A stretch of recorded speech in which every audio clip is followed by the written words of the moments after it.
Salamlayıram sizi müəllimlər. Bu günləri sizə yeni izahımı təqdim edirəm. Yeni izahımız 15 oktyabr 2025-ci il sertifikasiya müsahibə suallarının izahıdır.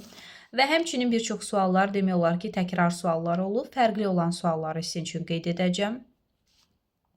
Gündəlik planlaşmanı nə məqsədlə hazırlayırsınız? Yada saxlayın ki, gündəlik planlaşma müasir kurikulumun nəticə yönümlü prinsipinə əsasən hər hansısa bir işi düzgün şəkildə planlaşdırırıqsa, lazımi, istədiyimiz nəticəni alacağıq. Biz burada nəzərə alırıq ki, görüləcək işlərin reallaşdırılacaq təlimin əvvəlcədən nəzərə alınması, nəticəsini əvvəlcədən biz nəzərə alaraq o istiqamətdə irəliləməyimiz.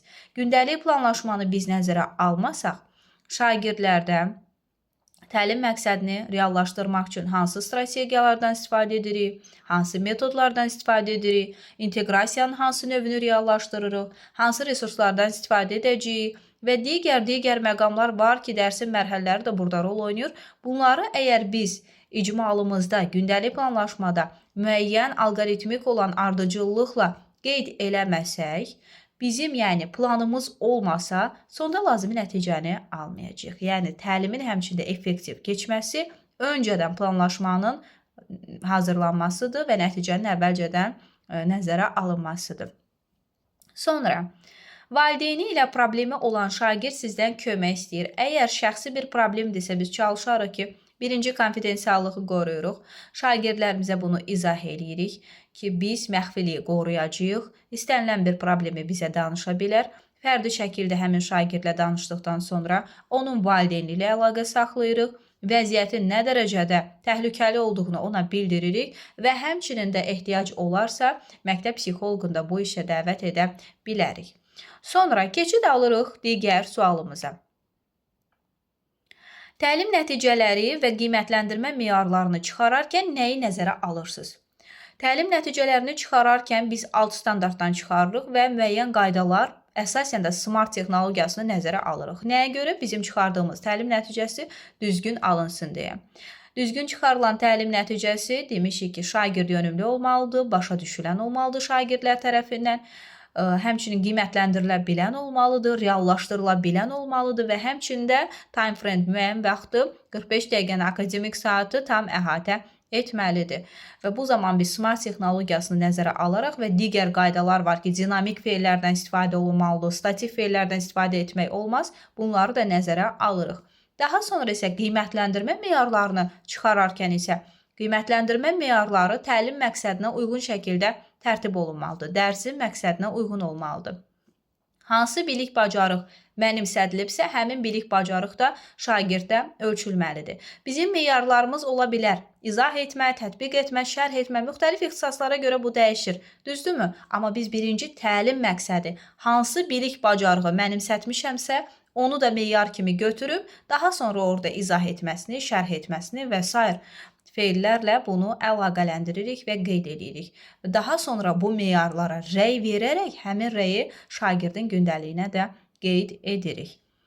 Sonra digər sualımız nə olub bizim?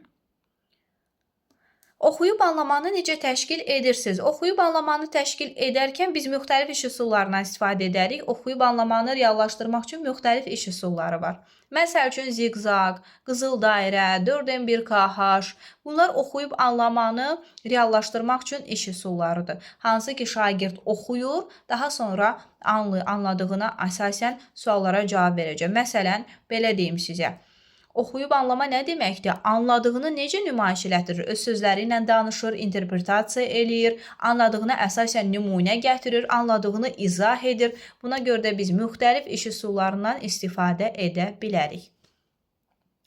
Oxuyub anlama üçün mövzunu hardan götürürsünüz? Əlbəttə, birinci tədris resursundan, hansı ki dərslikdən söhbət gedir burada. Amma daha sonra digər sinifdən xaric olan mətnləri də müraciət eləmək mümkündür. Planlaşdırma vacibdirmi? Bəli, bayaqları vurğuladım. Əgər plan yoxdursa, nəticə düzgün alınmayacaq və yaxud da ümumiyyətlə nəticə əldə etməyəcəyik. Buna görə də hər bir işin planlı şəkildə görülməsi nəticənin effektiv alınması deməkdir. Şagirdin cavabını 2 dəqiqə gözləyirsiniz? Xeyr, biz orada vurğuluyuruq ki, şagirdlərə verilən sualın çətinlik dərəcəsindən asılı olaraq biz ona düşünmə vaxtı veririk. Əgər asan suallardırsa 20-30 saniyə, mürəkkəb suallar, yəni analitik və yaradıcı düşüncəni əks elətdirən suallardırsa, düşündürücü suallardırsa, bu zaman biz onlara 1 dəqiqə vaxt verə bilərik. Hətta deyək ki, biz elə şərait yaratmalıyıq ki, bir şagirdə 2 dəqiqə, digər şagirdə 1 dəqiqə və yaxud da digərinə 5 dəqiqə ayırsaq, bu zaman biz təlimdə bərabər imkanları pozuruq, ayrı seçkilik yaratmış oluruq. Ona görə də çalışırıq ki, hər bir şagirdə 1 dəqiqə verməyimiz yetərlidir. Zaten biz refleksiya edirik də sual cavabından. Şagird necə cavab verir? Cavab verə bilmirsə və yaxud da səhvli, düzlü cavab verirsə, əgər biz istəyiriksə ki, şagirdlərimiz bərabər şəkildə düşünüb cavab versinlər, o zaman sualı veririk, yazılı şəkildə hər kəs öz vərəqində bunu qeyd edir.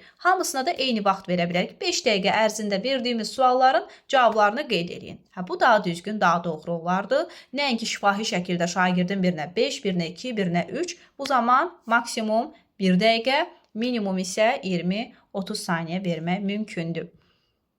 Sonra müəllimlər, digər belə bir suallar da verilir ki, ümumiyyətlə müəllimlə şagird münasibətində şagirdin evinə gedərsinizmi? Bəli, müəllim müəyyən məqamlarda şagirdin evinə də getməlidir.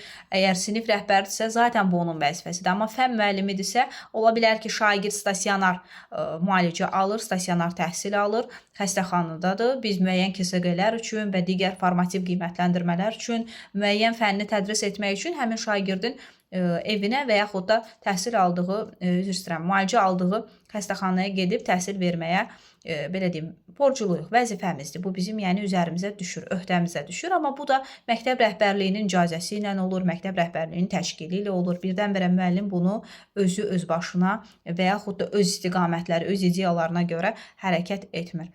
Və deyim ki, müəllimlər, uğurlarımız boldur, məni sevindirmiş. Əslində qısa vaxtım olduğuna görə biraz tez sürətli danışdım.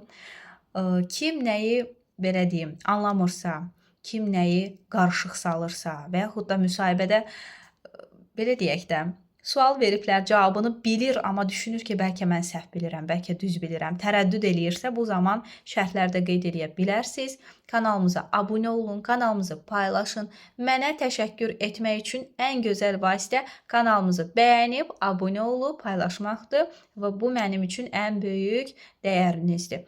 Sizlərin hər birinə uğurlar arzulayıram və düşünürəm ki, bizim müəllimlərimiz necə ki, uğurlar qazandılar, məni sevindirirlər. 15-i, yəni biz yenə də müəllimlərimizdən xoş cavablar eşitdik. İnşallah nəticələr də gözəl olar və 17-si sonuncu müsahibə günüdür bizim müəllimlərimizdə. Ümid edirəm sizin üçün də bu uğurludur. Rəylərdə mənə təşəkkür edən müəllimlərim var ki, sizi dinlədik, uğur qazandıq. Ən gözəl hədiyyə sizin şərhlərinizdir. Nə xoş mənə ki, mən burada sizə nəyisə öyrədə bilmişəm, nəyisə belə deyim, mənimsədə bilmişəm, bir istiqamət verə bilmişəm. Zaten bizim müəllimlərimiz savadlıdırlar. Sadəcə kurikulum onlar üçün biraz yaddır. İnşallah bunun da öhdəsindən gələcək birlikdə. Təşəkkür edirəm izlədiyiniz üçün.